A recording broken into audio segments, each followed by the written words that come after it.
Assalamualaikum warahmatullahi wabarakatuh. Perkenalkan, nama saya Arista Widya Klearista, NPM 277510006 dari kelas 3A Agribisnis Politeknik Negeri Lampung. Baik, pada kesempatan kali ini saya akan perkenalkan tentang produk kami kepada Bapak Ibu, yaitu kecap Bleko yang ada di wilayah Cilacap. Baik, untuk uraian segmentasi perusahaan kecap Bleko, yaitu bentuk segmentasi pasar yang dipilih oleh perusahaan kami dalam memasarkan produk kecap Bleko adalah segmentasi berdasarkan kelas sosial. Adapun kelas sosial yang dituju perusahaan adalah kelas sosial menengah ke bawah. Pertimbangan dipilihnya kelas sosial menengah ke bawah karena perusahaan beranggapan bahwa jumlah masyarakat kelas menengah ke bawah jauh lebih besar dibandingkan kelas menengah ke atas. Hal ini tentu menjadi sebuah peluang pasar yang potensial. Tetapi di samping itu juga perusahaan menyadari bahwa segmen menengah ke atas sudah lebih dahulu dimasuki oleh perusahaan-perusahaan kecap yang berskala besar, seperti misalnya Indofood. Tentunya butuh sumber daya yang tidak kecil. Jika perusahaan memaksakan diri untuk bisa bersaing dengan perusahaan-perusahaan besar tersebut di segmen menengah ke atas, maka perusahaan akan mengalami kerugian yang cukup besar. Jadi seperti itu untuk segmentasi dari perusahaan kami. Kemudian untuk selanjutnya yaitu target segmen perusahaan. Dalam memutuskan target pasar, perusahaan kami sangat memperhatikan ukuran atau besarnya segmen yang telah ditetapkan sebelumnya, serta juga posisi persaingan yang ada di dalam segmen yang dituju perusahaan terkait dengan ukuran atau besarnya segmen yang dituju. Seperti telah dikemukakan sebelumnya bahwa segmen kelas sosial menengah ke bawah di Cilacap jumlahnya jauh lebih banyak jika dibandingkan dengan segmen kelas menengah ke atas. Ini menurut pengamatan perusahaan kami. Kemudian yang selanjutnya yaitu positioning yang ditetapkan perusahaan atau posisi penjualan. Kemudian adapun penempatan posisi produk positioning pada perusahaan kecap Bleko Cilacap ditujukan pada gambar 2 di samping. Seperti ini ya. Ini kelas sosial, ini menengah atas, kualitas, ini menengah rendah, kemudian menengah bawah, ini kecap Bleko ada di posisi ini. Kemudian tampak bahwa produk kecap Bleko diposisikan pada kelas menengah ke bawah dengan kualitas yang tinggi. Sehubungan dengan kualitas produk, perusahaan benar-benar memperhatikannya dengan maksud agar dapat memberikan kepuasan bagi konsumen yang mengkonsumsi kecap perusahaan tersebut.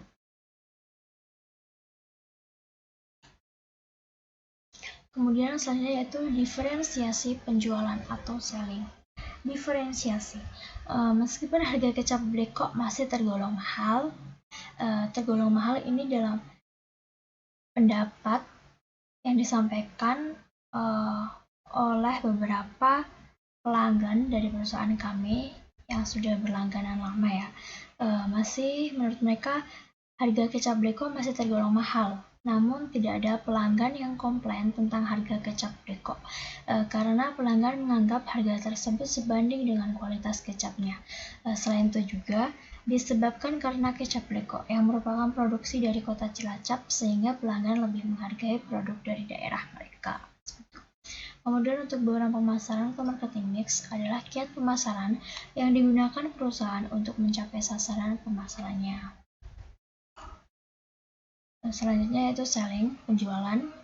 Menurut salah satu pelanggan harga kecap Bleko adalah yang paling mahal bila dibandingkan dengan dua merek lainnya, yaitu kecap Damai dan kecap HD, di mana harga per botol kecap Bleko yang dijualnya yaitu seharga 11.500, sedangkan harga per botol kecap Damai yaitu sebesar Rp10.000. dan untuk kecap HD yaitu sebesar Rp8.000. Untuk kemasan ukuran 600 ml, jika konsumen membawa botol sendiri, maka dikenakan potongan harga Rp1.000.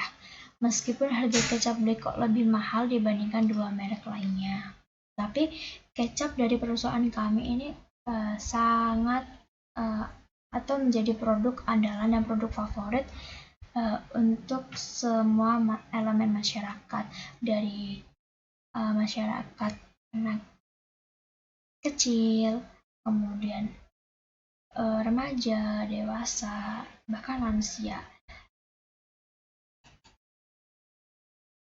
Kemudian itu kerangka diferensiasi secara infrastruktur konten konteks. Konten. Dimensi diferensiasi yang menunjukkan pada apa value yang perusahaan tawarkan kepada konsumen. Jadi untuk apa atau value yang perusahaan tawarkan kepada konsumen ya ini berupa kecap. Jadi kecap manis seperti itu ya. Dan itu kecapnya dalam wadah botolan, dan setiap botolnya itu terdapat 600 ml. Kemudian untuk konteks merupakan dimensi yang menunjuk pada cara how to offer perusahaan menawarkan value kepada pelanggan. Bagaimana ini? Ini tentang bagaimana cara perusahaan kami untuk menawarkan kepada pelanggan, seperti itu.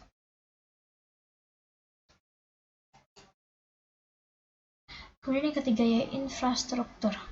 Faktor-faktor pemungkin atau enable terrealisasikannya diferensiasi konten konteks di atas, di mana dimensi ini menunjukkan pada perbedaan terhadap pesaing berdasarkan kemampuan teknologi, kapabilitas SDM, dan kepemilikan fasilitas untuk mendukung menciptakan diferensiasi konten dan konteks di atas. Ini merupakan elemen-elemen dalam bauran pemasaran. Ini ada produk yang telah kami ciptakan yaitu kecap dengan harga per botolnya dibanderol setiap pelanggan itu berbeda-beda. Daerah A 11.500 contohnya, kemudian di daerah B dibanderol dengan harga 10.000, kemudian di daerah C dibanderol dengan harga 10.500, seperti itu. Kemudian distribusinya yang telah kami lakukan yaitu biasanya konsumen rumah tangga, rumah makan, restoran, seperti itu. Kemudian untuk promosi ini kami mempromosikan produk dengan cara teknologi atau digital melalui media sosial ataupun seperti melalui WhatsApp, Instagram, kemudian melalui Facebook, TikTok, dan sebagainya. Kemudian sarana fisik, orang-orang atau SDM-nya, kemudian prosesnya. Pendekatan penjualan atau selling yaitu ada 6 tipe pendekatan. Yang pertama yaitu trade selling, yaitu penjualan yang dilakukan oleh perusahaan melalui penyalur. Kemudian missionary selling, yaitu penjualan yang dilakukan untuk mendorong penjualan dari penyalur perusahaan. Penjual tidak menjual secara langsung produknya. Kemudian yang ketiga yaitu technical selling, yaitu penjualan yang dilakukan dengan cara memberikan saran atau nasihat kepada konsumen untuk menggunakan produknya berdasarkan masalah yang dihadapi konsumen. Kemudian yang keempat yaitu new business selling, yaitu kegiatan menjual dengan berusaha membuka transaksi baru dengan merubah calon pembeli menjadi pembeli. Yang kelima, responsive selling, yaitu kegiatan penjualan dengan memberikan tanggapan yang baik atas permintaan konsumen. Penjualan yang dilakukan secara online dengan memanfaatkan teknologi internet. Kemudian yang keenam atau terakhir yaitu online selling, yaitu penjualan yang dilakukan secara online dengan memanfaatkan teknologi internet. Kemudian yaitu definisi merek, brand, layanan, service, proses. Merek adalah suatu nama simbol, tanda desain atau gabungan di antaranya untuk dipakai sebagai identitas suatu perorangan, organisasi, atau perusahaan pada barang dan jasa yang dimiliki untuk membedakan dengan produk jasa lainnya. Merek yang kuat ditandai dengan dikenalnya suatu produk atau merek dalam masyarakat. Asosiasi merek yang tinggi pada suatu produk, persepsi positif dari pasar dan kesetiaan konsumen terhadap merek yang tinggi. Seperti ini contohnya, pada gambar di samping ini merek dari kecap Bleko, ya, kecap cap Bleko nomor 1. Merek ini sangat penting ya Bapak Ibu, dikarenakan ini merek menjadi ciri agar mudah untuk dikenali dan mudah untuk dihafal oleh pembeli nantinya.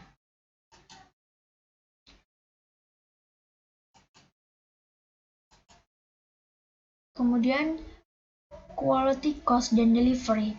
1. Quality. Sehubungan dengan kualitas produk, perusahaan kami benar-benar memperhatikannya dengan maksud agar dapat memberikan kepuasan bagi konsumen yang mengkonsumsi kecap perusahaan kami. Untuk menghasilkan kecap yang berkualitas tinggi, maka salah satu faktor yang paling penting adalah pemilihan bahan baku. Adapun bahan baku yang diperlukan adalah sebagai berikut, yaitu yang pertama kedelai diperoleh dari Aji Barang, kedua gula kelapa diperoleh dari Purbalingga, ketiga garam, salam, sereh, dan laos diperoleh dari Cilacap, kemudian PK atau PK diperoleh dari Jakarta.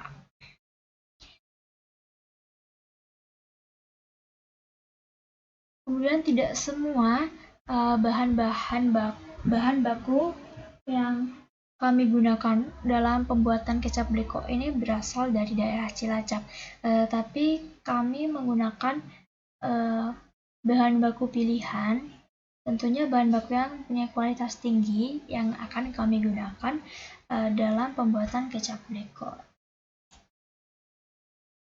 Kemudian untuk harga, cost. Kecap Bleko botol besar ukuran 600 ml dibanderol dengan harga Rp11.000 per botol. Kecap Bleko botol kecil ukuran 275 ml dibanderol dengan harga Rp5.600 per botol. Penentuan harga jual yang tepat diharapkan dapat memberikan pendapatan bersih yang besar bagi perusahaan. Terkait dengan hal tersebut, menurut informasi dari pimpinan perusahaan bahwa rata-rata pendapatan bersih yang dapat dicapai oleh perusahaan kami atau perusahaan kecap Bleko Cilacap adalah sebesar Rp58.200 per bulan atau Rp1.940 per hari. Jika konsumen membeli kecap Bleko dengan menyertakan botol kosong atau hanya beli isi ulangnya atau kecap refill seperti itu ya, yang biasanya kita sebut dengan kecap refill atau kecap isi ulang, maka botol yang dibawa konsumen akan dihargai 400 sampai dengan 500 rupiah per botolnya. Kemudian untuk delivery on time. Delivery yang dimaksud di sini adalah ketepatan waktu dalam pengiriman hasil produksi pada perusahaan kami. Untuk pengiriman produksi pada perusahaan kami, ini kami sangat memperhatikan kualitas agar rasa kecap Bleko dari perusahaan kami tetap terjaga, maka pengiriman kami dilakukan dengan secepatnya dan paling lama sekitar seminggu seperti itu. Dan paling cepat 4 hari. Itu pun bergantung dengan jarak pelanggan, jarak wilayah seperti itu. Baik, terima kasih. Itu tadi merupakan sedikit informasi mengenai segmentasi pada perusahaan kecap Bleko di wilayah Cilacap. Saya mohon maaf apabila ada salah kata dalam saya menyampaikan presentasi tersebut, dan pada Allah saya mohon maaf pun. Saya akhiri. Wassalamualaikum warahmatullahi wabarakatuh.